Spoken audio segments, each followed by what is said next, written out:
My reign as a Jeopardy champion lasted almost 35 minutes. This was coming, like the waiting room of the vasectomist, and I know that's not what he's called. I know there's like a fancy word, but... If you leave, I have nothing left to live for.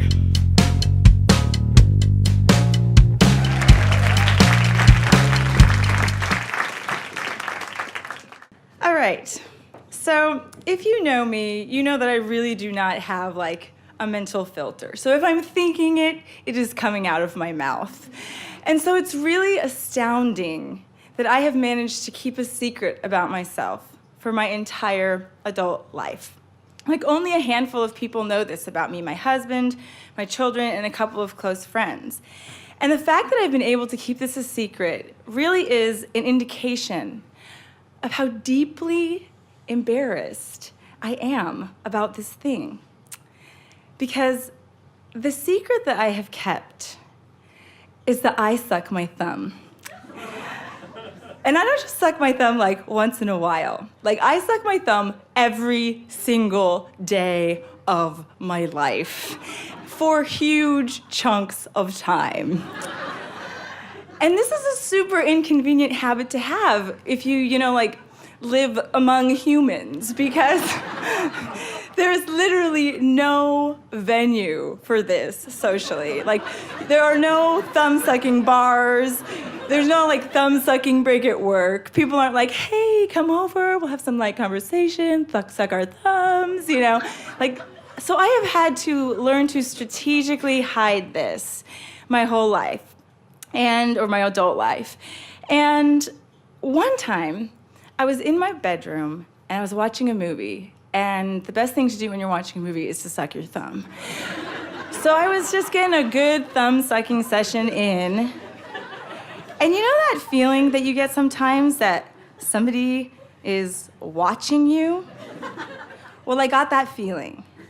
And so I look up, and my two youngest children had silently escorted a group of neighborhood children into my room, and they were lined up at the end of my bed just watching me suck my thumb. And I have no idea how long they had been standing there. And I tried to frantically cover it up, but I was just completely exposed. And I cannot forget the look on one of these kids' faces. It was like this blend of incredulity, amusement, and pure superiority. She was like, "Are you serious, lady?" And I thought to myself, how did every single one of my life decisions lead to this exquisite moment? Because I haven't always sucked my thumb. Like, I started when I was a baby, but I quit when I was 9 years old. And I stayed sober for 7 full years. But when I was 16 years old, I fell in love for the first time. And he adored me, and I adored him. And we spent hours together after school doing scenes from drama class and hanging out and loving each other and doing things on his waterbed. Now, I want to be clear about this. We didn't do the thing on his waterbed, but we did do everything else on his waterbed. But this was problematic for me because I was raised Mormon, and he was not a Mormon. And if there's one thing you should know about being a Mormon teenager, it's that you don't do things on waterbeds with your boyfriend. And so I was experiencing this brand new blend of excitement and love and tenderness and novelty and guilt and shame and conflict all at once, just all inside of my body. And it was becoming unbearable for me. And one day I was leaning on the kitchen counter in my childhood home, and my mom was at her station doing the dishes among the chaos of my childhood home. And she looked directly at me. And she said, "Rebekah, how have you been doing?" And everything just came to the surface and started pouring out of me. And she quickly took me to the living room where you could get some privacy. And I just confessed every tiny detail of what we had been doing after school. And I vividly remember the first thing she said to me. She said, "Rebekah, your father and I don't even do some of those things." And this is just to indicate to you that I grew up in a very innocent environment. But the thing that was so amazing about my mother is she could see how sincere and how earnestly I wanted to live a good life. And so she got this 3x5 card, and she wrote 3 guidelines on it for me. And she gave it to me, and she said, "Rebekah, talk to Steve about this. He's such a good guy. He'll work with you." And I took that card, and I just felt like I could keep my boyfriend, and I could keep my standards. And I felt so empowered. So I called Steve up to invite him over, and he comes over that afternoon, and I'm gearing myself up to have this very delicate conversation with my boyfriend. And we're snuggling on the family room couch, and my father is up in the kitchen at his drawing board. And my dad was this super amiable, people-pleasing kind of guy.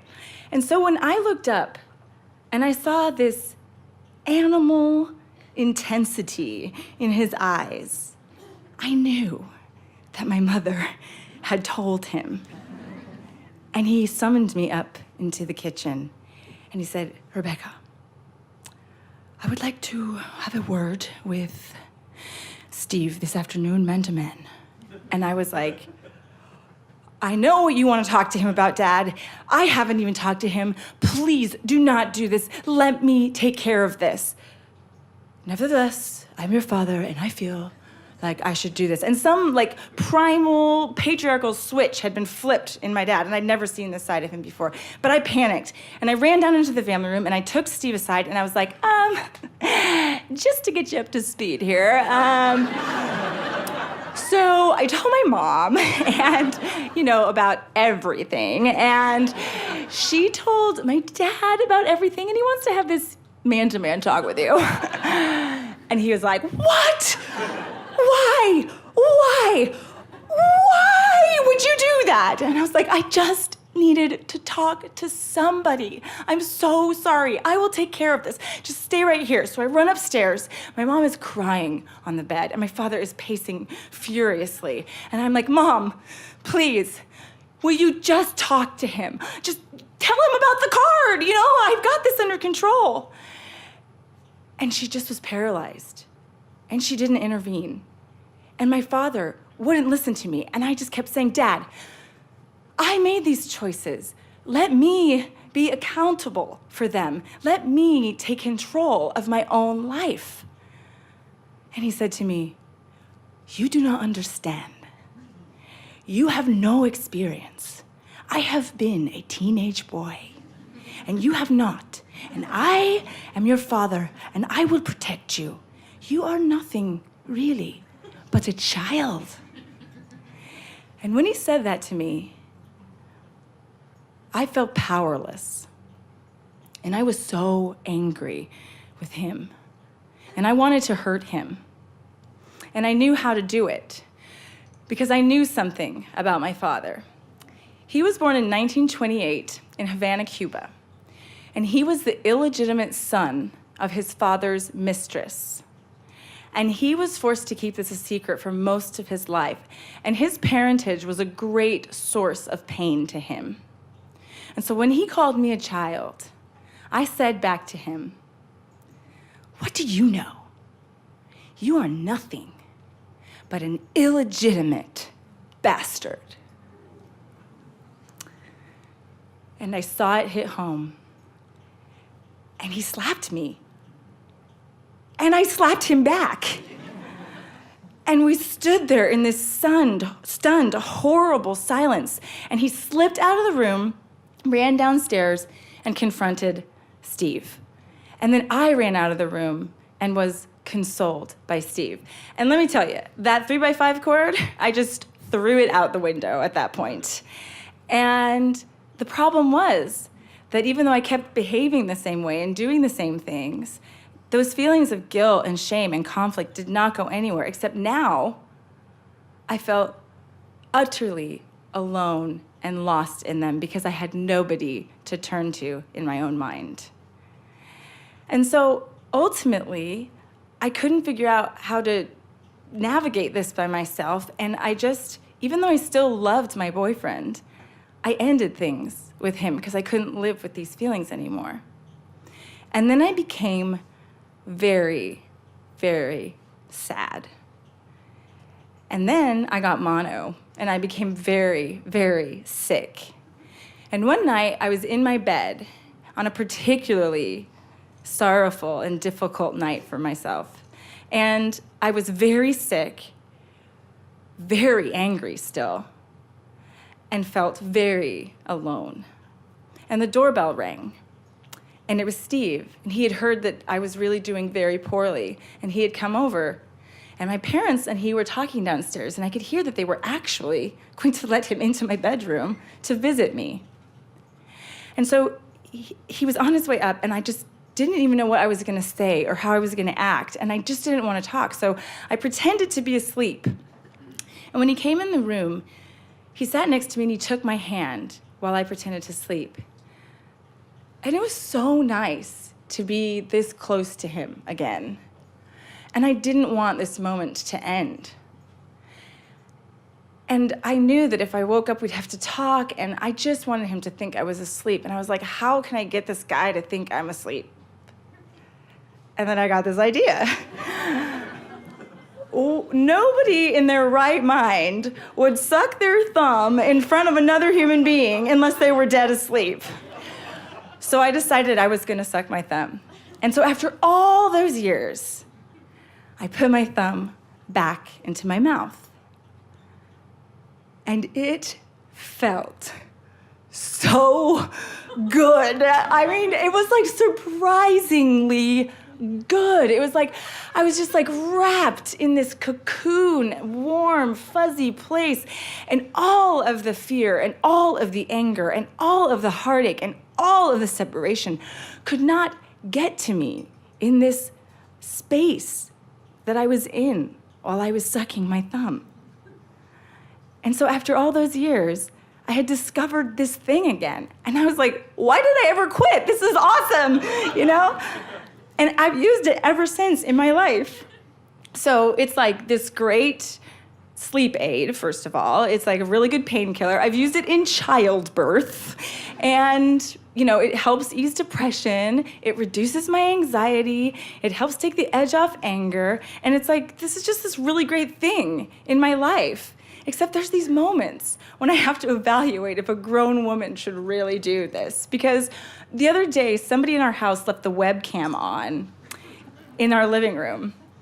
And we discovered 30 minutes of footage of me just browsing the internet, sucking my thumb.